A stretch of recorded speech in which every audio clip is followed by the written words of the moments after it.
This work of fiction is intended for mature audiences. It contains themes of psychological horror and violence presented in a restrained manner. All characters and events are entirely fictional. The narrative is not intended to glorify or encourage harmful behavior. I first encountered the cello on a rainy afternoon in a quiet, time-worn music shop. The instrument rested on a dusty shelf, its dark crimson wood polished to an almost uncanny ethereal sheen. Though it was clearly a work of exceptional master craftsmanship, there was an indescribable deep sorrow about it, a sadness that seemed stained into every curve and groove. I later learned that its creation was shrouded in overwhelming tragedy and darkness. More than a century ago, in a small village, steeped in both faith and folklore, there lived a master craftsman of cellos named Matteo Bellini. Matteo was renowned for his impeccable artistry and the utter devotion with which he fashioned his instruments. At the height of his abilities, he was blessed with the promise of twins from his beloved wife, Isabella. The anticipation of two bright baby souls filled his heart with joy and blessedness. Yet fate, in its calloused cruelty, granted life to only one of the twins. The other, a delicate and breathless infant, never emerged from her mother's womb alive due to the umbilical cord being wrapped tightly around her delicate neck. Unable to accept the finality of this loss, Matteo became consumed by ever-present grief and a desperate longing to honor the memory of the child who had been ripped away from his life. In a moment of anguished resolve, one that would forever alter his legacy, he performed a private ritual. With gentle care, he retrieved a small, precious sample of the child's life-giving fluids. Rather than letting her memory fade into oblivion, he incorporated this symbolic liquid offering onto his latest creation, a finely crafted cello.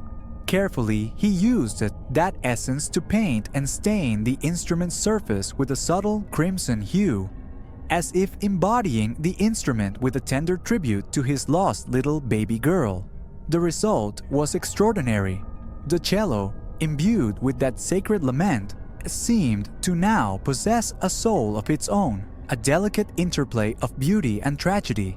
It was whispered among the villagers that anyone who played the instrument would be forever intertwined with its otherworldly past. As the years passed, the sentient awakened cello traveled from one gifted cellist to another, each new musician falling under its enticing spell. With every performance, it was said, the instrument lamented a duet, a melody between the living and the lost longing of the twin that never was. When I acquired the cello, I was but a hopeful, young cellist, eager to carve my own unique niche in the world of classical cello music. Yet, from the very first note I drew from its strings, I felt an overwhelming pull, an alluring merging of passion and melancholy that resonated deep within my soul. That pivotal moment set in motion a destiny from which I could not escape. The cello's mournful harmonies, delicate and poignant, captivated audiences and critics alike. They spoke of a duet in which my own spirit embraced with a presence beyond explanation, a presence that I later came to know was as much a part of the instrument as its every finely crafted design. In the dim light of the shop that day, as the rain pattered against the window, I sensed that I had come into possession of more than a mere instrument. I had inherited a legacy of bittersweet artistry, a connection to a past fraught with love, loss, and a secret sorrow that refused to fade. And so, with trembling hands and an uncertain heart, I accepted the cello, unaware that I was about to join a centuries-old chorus of voices, both breathtakingly beautiful and horrifically tragic. My early performances with the cello were met with eager applause, wonder, and unseen acclaim. Every time I bowed its strings, I felt as though I was channeling an otherworldly melody, a duet between my own heartbeat and the gentle, persistent whisper of something within the cello itself. Audiences were always moved to tears by the music, describing it as if two souls were speaking as one, in perfect, haunting harmony, tenderly embracing as the music was played. Over time, however, I began to notice subtle signs that the cello was more than a wooden conduit for my art. Late at night, in the quiet of my modest apartment, I would hear a soft, nearly imperceptible whisper beneath the notes I played, a gentle counterpoint that did not belong solely to me. At first, I assumed it was nothing more than the inner acoustics of a newer instrument or the reflection of my imagination. But as the nights grew longer and the whispers more distinct, a disquieting realization took hold. The cello itself seemed to be singing a sorrowful lullaby, one that spoke of a deep and abiding loss and desperation. I delved into the instrument's history, poring over old letters and documents left behind by its previous owners. Their accounts, written in trembling script on yellowed pages, recounted similar experiences. A ghostly duet, an almost maternal voice that accompanied every performance. They described fleeting visions of a pale, infant's face, watching from the shadows of rehearsal halls and concert venues, as if silently yearning for recognition and a full and complete life. With each new discovery, my fascination grew, yet so did a lingering dread. The more I learned, the more I felt that I too was being gradually drawn into the cello's sorrowful, unholy embrace and enchanting spell. Every time I played, I sensed the presence of the lost twin, the spirit of the child whose crimson essence had been crafted into the instrument's creation.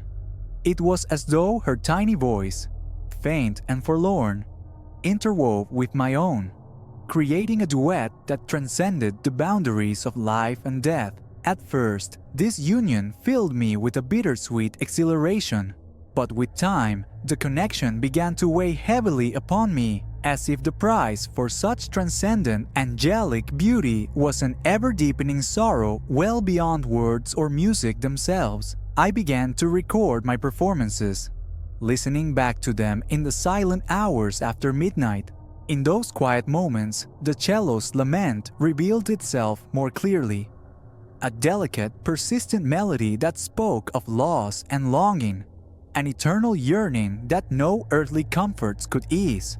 I noted with growing unease that each recording seemed to carry not only the beauty of the duet, but also a hint of something unearthly, a promise of an unknown destiny that was both captivating and dreadfully inevitable. The more I played, the more I felt that the cello was not merely a vessel for music, but a keeper of a tragic tale. It became apparent that every musician who had ever taken up the bow had, in some measure, unwillingly surrendered a part of themselves to the instrument for all time. I began to fear that I too was on the brink of losing my conscious mind, my individuality. The music that once brought such joy now reverberated with a mournful refrain, a persistent reminder that the cello's legacy was a heartbreaking, heavy burden, laden with sorrow, suffering, and an unyielding demand for devotion and piety. Yet, even as I wrestled with these disquieting realizations, the cello's allure was now completely irresistible. It had a hold on my spirit that defied logic, a strong magnetic pull that promised breathtaking beauty in exchange for a part or all of my soul.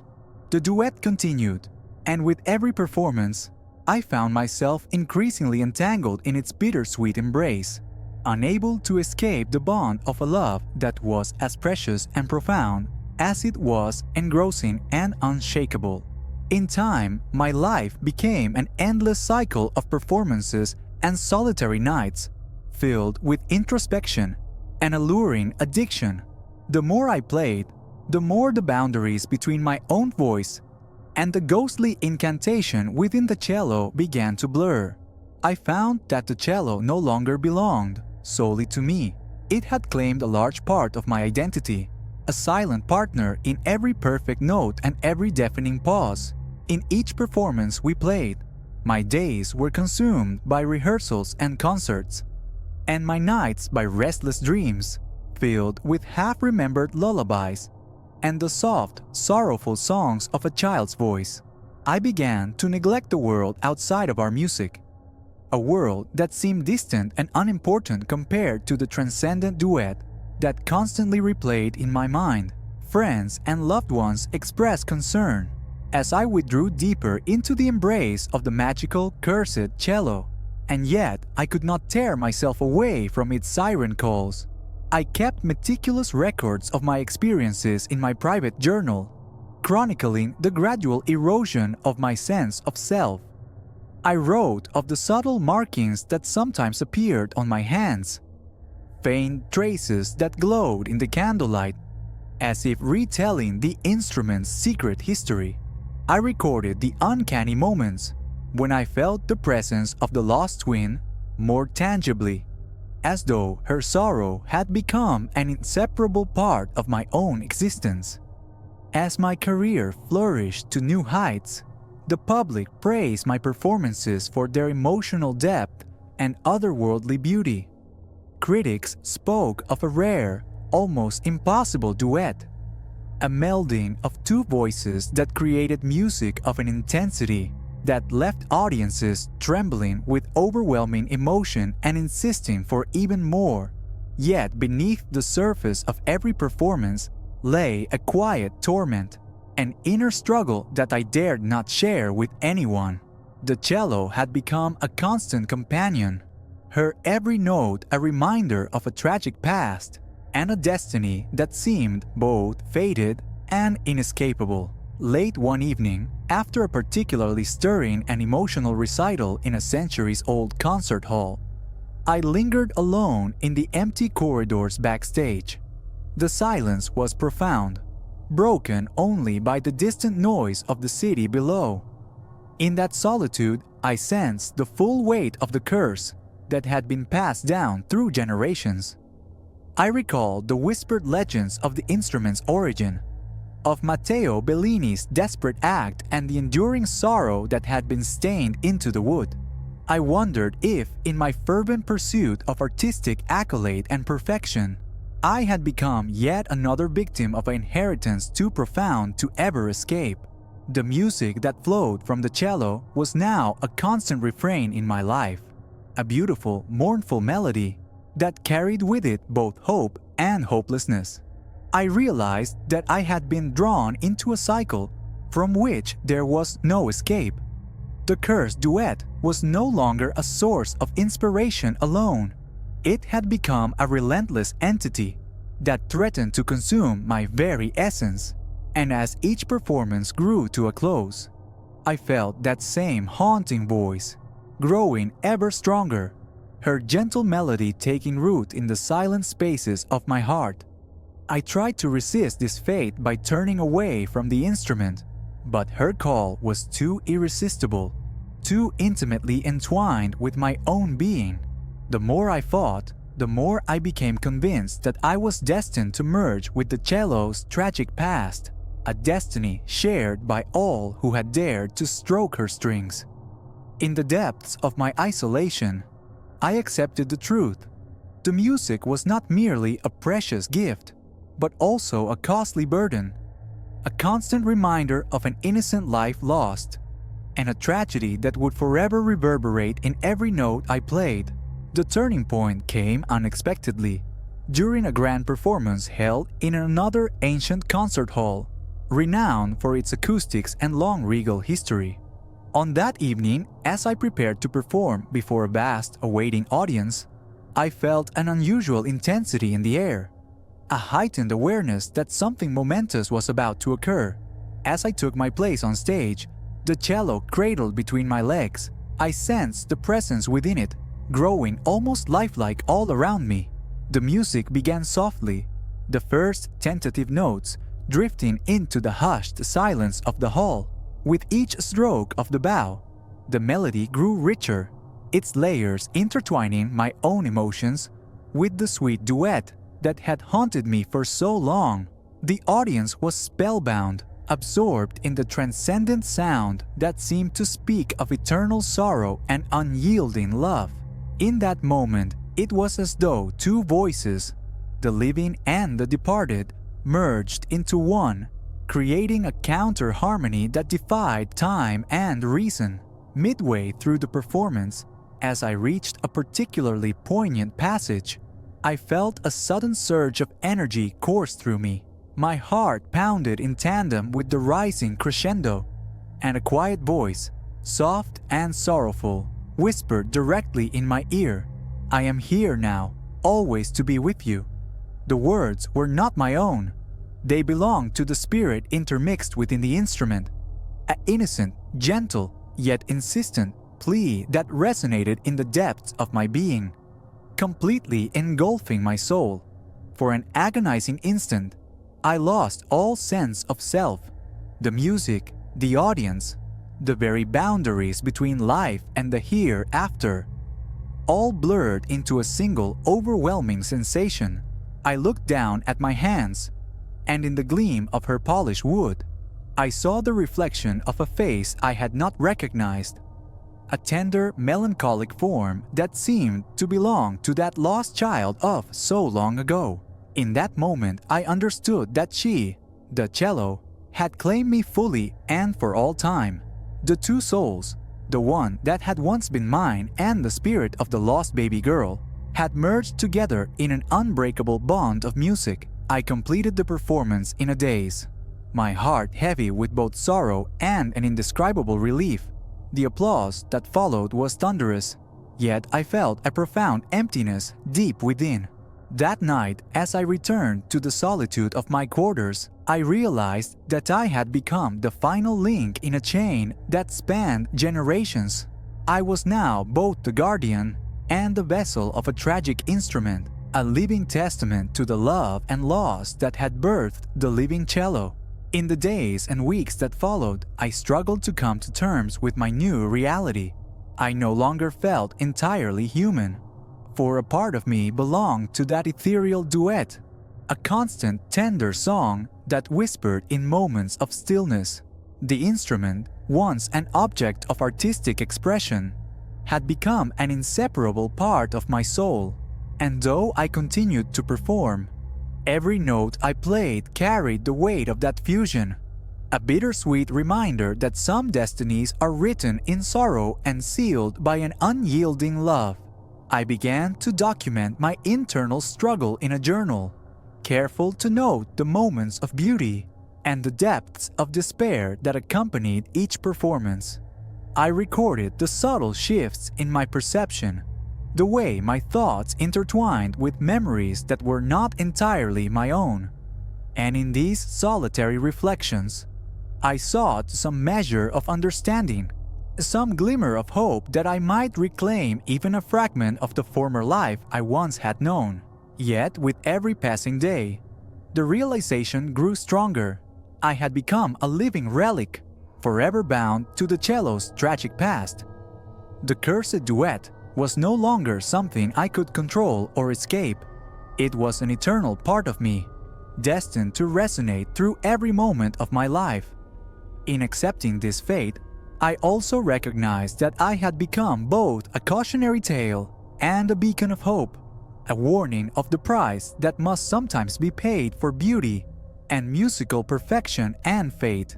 Now, in the quiet hours of the early morning when the world is draped in darkness and the veil between dreams and waking is thin, I record these final words with a hand that trembles with both resignation and resolve. I am no longer solely the man I once was. I have become a living, breathing vessel that stretches back through time, a living being of a tragic love that defies the boundaries of life, love, and music. Every time I play, I sense the presence of the lost baby girl, not as a separate entity, but as an integral part of my own spirit. Our voices, interwoven in an endless lyrical duet, continue to portray a mournful requiem, a song of sorrow, longing, and an eternal bond forged in unfathomable grief. The music that flows from the cursed cello is at once both a gift and a dark destiny, a reminder of a love so profound that it transcends mortal understanding, and a warning that some tragedies are best left undisturbed. I share this confession not as an invitation to emulate my choices, but as a discretionary tale that the pursuit of beauty, no matter how sublime, may come at a cost that is too steep for any one soul to bear. The cursed cello, with its legacy of love and loss, remains a testament to the fragile balance between art and anguish. And as you lie awake in the silent hours, listening for the pounding of your own heartbeat, remember that sometimes the most exquisite melodies are born of sorrow, and that some harmonies, once awakened, can embrace your soul for a lifetime. May my story serve as a reminder to all who dare to seek perfection in artistic artistry, that beneath the veneer of beauty may lie a darkness that consumes all who come too near. And as the final notes of this eternal requiem fade into the quiet of the night, I pray that you find solace in your slumber, even as the shadows whisper the horrid tale of our shared humanity, a story written in the bittersweet strains of a cursed, mesmerizing eternal duet. Hello, my Nightmare Obsession fans. We hope you loved this story, and were almost frightened to death, left wanting even more. If so, please share video and our channel link with friends and family, and ask them to subscribe, like, comment, and share with their friends and family too. We really want to create more nightmarish horror stories for you, so please be sure to like, share, comment, and subscribe to our channel now. We would really appreciate it. Thanks so much.